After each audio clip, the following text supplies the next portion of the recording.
Good morning, everybody. How are you? Today, we're going to be talking about ghost-written social media.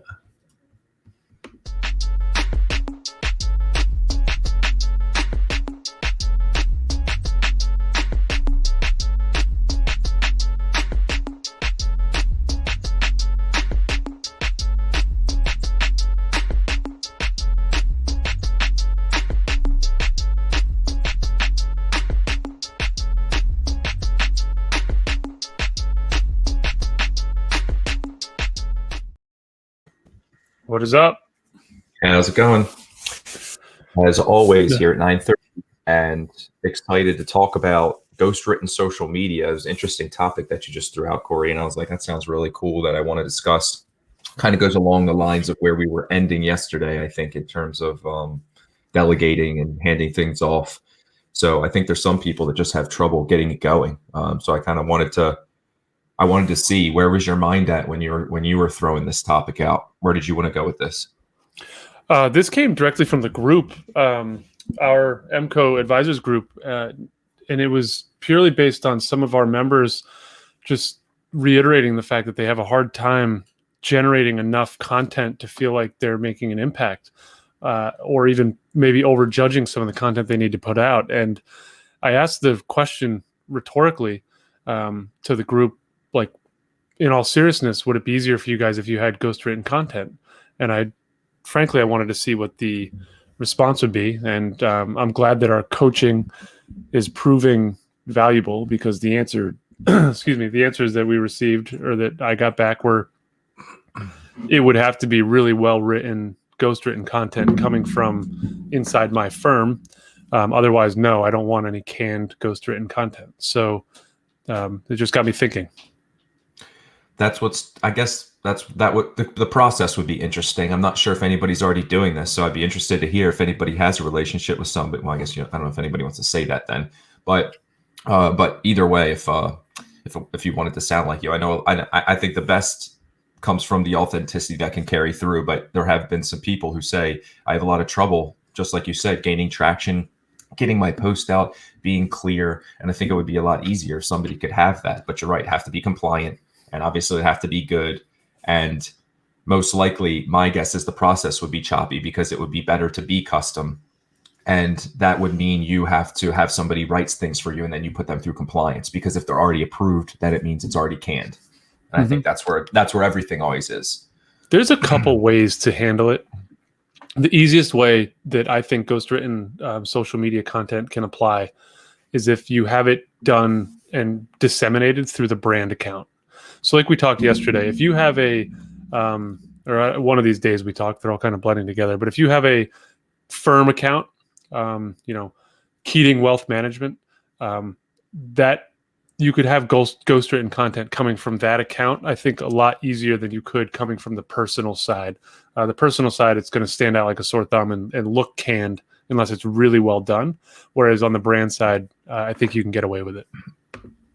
Nick threw out an interesting Lead Pilot is pretty cool, but it doesn't use it. But you can take canned content that allows you to go in and customize it and give it your own voice. I guess it's like kind of like a Lead Pages for content. And I don't know. I think that at the end of the day, everybody has something they're good at, and they have something that they're not. So as much as I want to tell you that everybody should have their own voice online, maybe if it's something you struggle with or just don't feel like you can do, it could be an option for you just to see what it looks like. But I'd have to see all that content. I really would, just to be sure. It'd have to be so picky and so right. And I've never seen perfect canned content, I don't know. Let's even call it templated. I feel like it's even mean to call it canned, but templated content. It's hard to put your own voice in that, because I don't know. Even if I don't know, I'd have to see it all. Well, let's look at it from a couple different ways. A firm like Lead Pilot is putting out a lot of content that you could go in and pick through, right? So there's templates there. And that falls much more in line with the canned content. Now, while you can customize it, fine. I'm talking, what if you had an intern or if you had an associate that knows the business, knows you a little bit, and can at least get 45 to 60% of the voice down. Now how does that land with you? And I'll answer my own question before you do, Ryan. Personally, I'm not doing it, but I would allow someone like Kristen, who we've hired, to get inside on the brand and start to disseminate content. Yes, 100% on that part. I think I remember touching on that a little bit the other day, and we were also talking about the value of bouncing back and forth between your personal and having that brand content, but having somebody else who can be that extra voice there and giving somebody that chance, I actually even think is a good idea. I think it's something that you're better at, speaking from the brand voice, but we've had a lot of talks about, a brand shouldn't be able to like grab something or feel or a certain way. And it's hard for me to separate the two. So just to put somebody there to have that extra voice, would be valuable for anybody else who's like me and has trouble doing that too and wants to use your brand account. Yeah. Let's dig into this a little farther. Is it better for someone to go down the road of ghost written social media posts than it is to do nothing at all? Yeah, I would say if you're engaging in the comments and you have some piece of it, or you're there to a degree, but I would assume you'd have to find something like, there's probably somebody who was an advisor who writes copy for other advisors. I'm sure there's somebody out there like that, advisor like myself coming to try to be a marketer and help advisors with their businesses. I bet there's somebody who went over and felt really good at social media and could write that content. Maybe that's something we should do, because I feel like I have the pre-approved mind. I mean, especially in terms of if you're working with an LPL advisor, you can write the content and they can just put it all out. But it would have to be somebody who has the advisor like mindset, point of view, and adds to the technicality. But I don't know. That's such it's a tough question, because I never would, but I'm trying to like be empathetic to the fact that there's some people who really have trouble with that. And it's almost like, if it's something that you're really bad at, we're always telling you to delegate and go around the things that you're not good at. Is it really okay to not be there and not say anything? And maybe you put in a little bit of your personal stuff in between that canned content, and that's what makes it easier for you. Maybe you don't know the financial stuff to say. So I will go on record and I will say this till the end of time. I would rather, on the personal side, me, Corey Keating, I would rather say nothing than have someone speak on my behalf under my umbrella and my name. I think canned content, personally, detracts from your brand more than it adds any value. So I think silence is better than canned. Now, on the brand side, on the corporate brand side, I have some more wiggle room on that. I have some wiggle room. On the personal brand side, I have no wiggle room. Yeah, I agree with that. That's a lot easier for me to accept, because I think I'm dancing around trying to say that somebody should do that, but I don't think so. So yeah, and I agree with never the canned content. I don't think that, but maybe the perfect ghostwriter, whoever that may be. But even then, when it's not your voice, I think what happens is then people meet you, and it could be different, I guess, than the feeling that your posts give out. And that's a little bit of inconsistency that I think the value added for building your own brand is that when people actually contact you or find out who I am, they see it's the same thing as this show, and then I'm like immediately verified. That's always been the beneficial thing that I loved about brand, is that it can connect offline. It's and that's the way I've looked at it. So I would never do that myself, but plus, we're full of bullshit detection, and the second you see that templated, ghostwritten, canned content in the feed coming from a human, coming from a personal side, you detect it. It's immediate. I don't want to go down. It's so easy to go down this canned content route, but I did see a post the other day that really bothered me, and it said the person that I'm connected to, let's call it Michael Smith.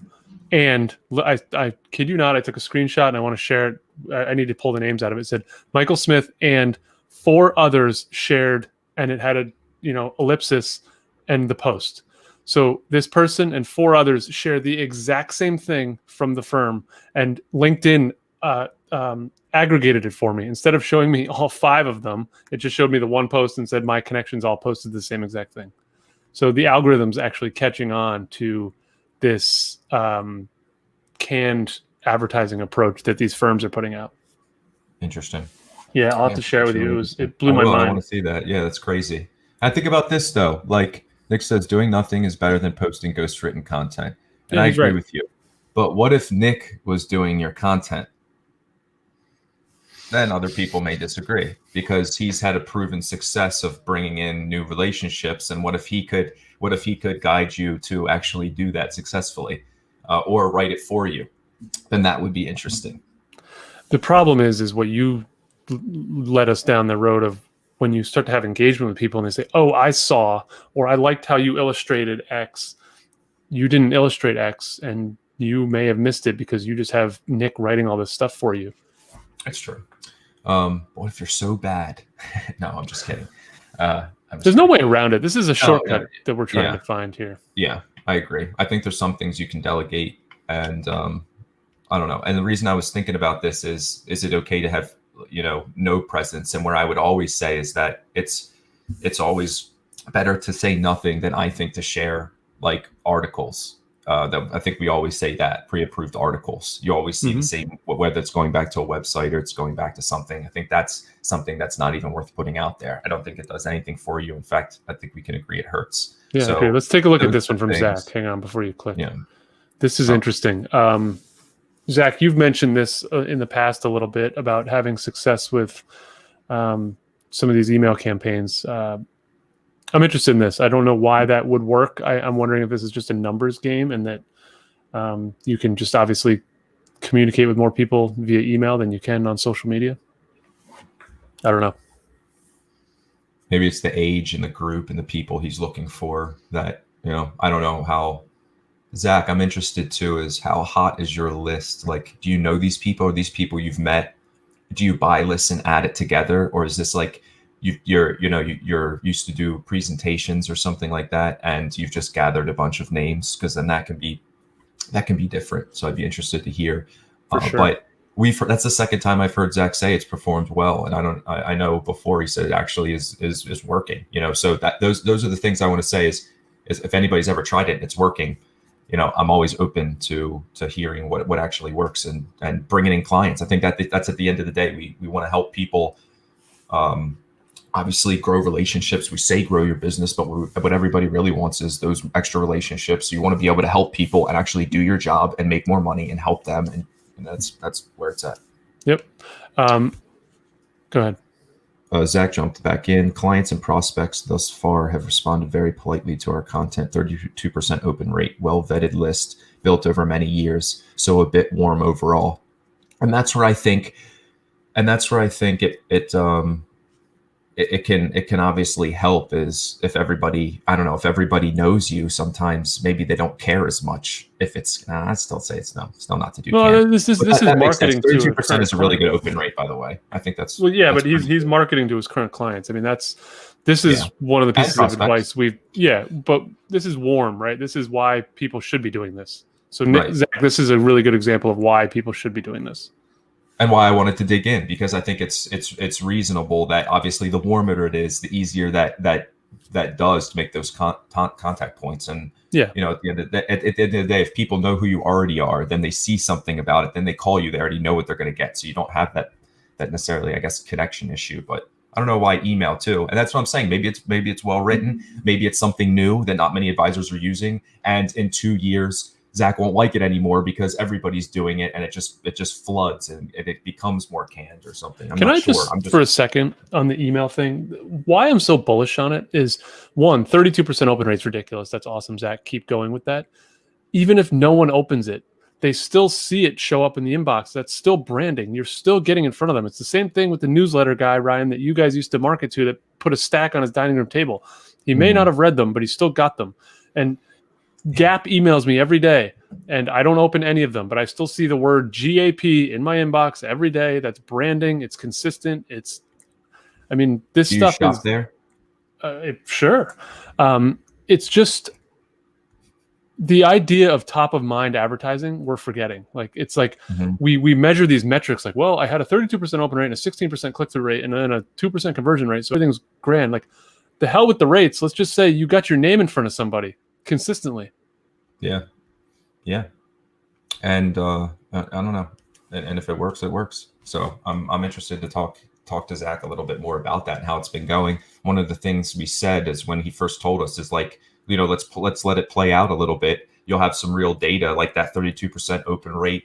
I'm interested in the amount of relationships that come out of it. I think it's awesome. It's just awesome to see something like that and hear that something's working, whether we think it's canned or can judge it or not. I think it's a really hard business to get into. And while I want to tell everybody to not have to do something like that, if it works, it's at least something that I want to bring up. Not maybe, and everybody can have their own opinion on it. But if something's bringing in clients, I want to share it on this show. I just think we overvalue metrics so much. Like, yeah, thousands and thousands of dollars are being spent every day on billboards, and there's no metric being measured on that. And thousands of dollars are being spent just on bus stop signs and bus stop wrappings and all these different things of just getting the brand name out there. And if I could send an email to 100,000 people that just said MCO Advisors and it showed up in their inbox 3 times a week, I would do that. And I wouldn't care if anyone deleted it or everyone deleted it. The point is you're seeing it. And like, the metrics are awesome, but at the same time, there's something to be said of just seeing something. Yeah. And I think it matters. What I'm realizing, and something that I've actually been learning from following a few marketers on here, is focusing on the right metrics. I think a lot of people focus on the high level metrics that I guess most people may call vanity metrics, or something in terms of you look at likes on a post versus how many clients, are you actually getting at the end of it? Is it actually working, or how are you growing? And is that the right way? So I think like the metric at the end of is things are working, or how can you grab the right data from something? That's something I've really been thinking about. That's just because, like, for example, everybody like spends their time trying to get the cost per click down for like a Facebook ad. And that doesn't necessarily add to the end consumer. It's just, it's like a high level kind of, sometimes it's like a fly to the glass window who can't see the problem because they're too close to it. You see that high level vanity metric in front of you. And while it's something to go off of, it just doesn't necessarily mean customers on the other side. So you start tweaking your ads to try to get the costs down instead of actually maybe adding the value that you needed to get the customer on the other side. I could go on for hours on this. This could be a good show for another day, but I worked in the 2012 to 2016 era. There was a big boom on data, right? And it was trying to figure out the behavior and the cycle of what people were doing when they got into your world, got into your funnel, got into your website, got into your emails, where they were going, why they were leaving, why they were making the decisions they were making. And I worked at companies that spent more money on blowing out these data teams and bringing in people to analyze this data and put together reports on all this data than they did on the actual marketing. And it went so far that this is where all this automation came from. It was born in this era of 2012 to 2016. And I think companies went way too far on this stuff. And if everyone just hunkered down and created just better content for people to engage with, we would have a lot less to worry about on the data side, because we'd have more customers than we would know what to do with. I agree. That is a good topic for another time. I think we always carry from one topic to the next. I mean, that's generally going to happen. So appreciate you guys engaging. Talk about tomorrow. What do we got tomorrow? Oh yeah, tomorrow we have a guest. Who do we have on? Kristen Shea. We have Kristen Shea coming on. We had a few people shout her out. I think at least 2 advisors when I was like, who should we have on? So we had at least 2 people mention Kristen Shea. I think we were already reaching out to her. We got to talk to her yesterday and just touch base on what we were going to go over. And if anybody knows, she has great social media content.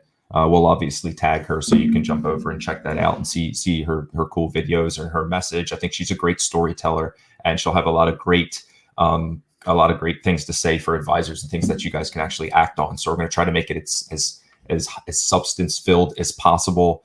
And I think you guys should be there because it'll be a really good show. We'll answer questions. She's a spark. She has a lot of energy. She's fun. She just has a lot of insight and does a really great job, especially with social media videos.